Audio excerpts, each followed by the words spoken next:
Good morning guys! Ito nga pala yung usual morning routine ko kapag weekdays, kapag may pasok ang aking bunso. Una sa lahat, lilinisin ko muna yung kalat bago ako magluto. Dahil nga maliit yung space sa kitchen, konting kalat lang. Ang sakit sa mata. Kitang-kita nyo naman, di ba? So after that, magpe-prepare naman ako ng almusal ni bunso. Magluluto nga pala tayo ng egg and hotdog.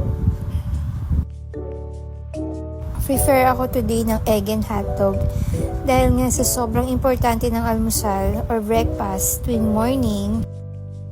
Dahil nga papasok yung bata, ang aking bunso, kailangan kong magluto ng breakfast para bago siya maligo. Ihahanda ko na to para pagbaba niya, kakain muna siya bago siya mag-shower. Time check, 5:19 AM. So, ayan na nga guys, malapit na ako matapos magluto. Nasalangan ko na din pala siya dyan ng water. Kasi nga pag gantong oras, malamig pa. Hindi niya kaya yung tubig, baka sumakit yung ulo niya. Kawawa naman. Pinatay ko na din nga pala tong chimney, yung exhaust pan namin para less na din sa kuryente. Tara guys, ihahanda ko lang yung plato niya. Then after that, tatawagin ko na siya. Bunso, wake up! Baba ka na dyan, kakain na.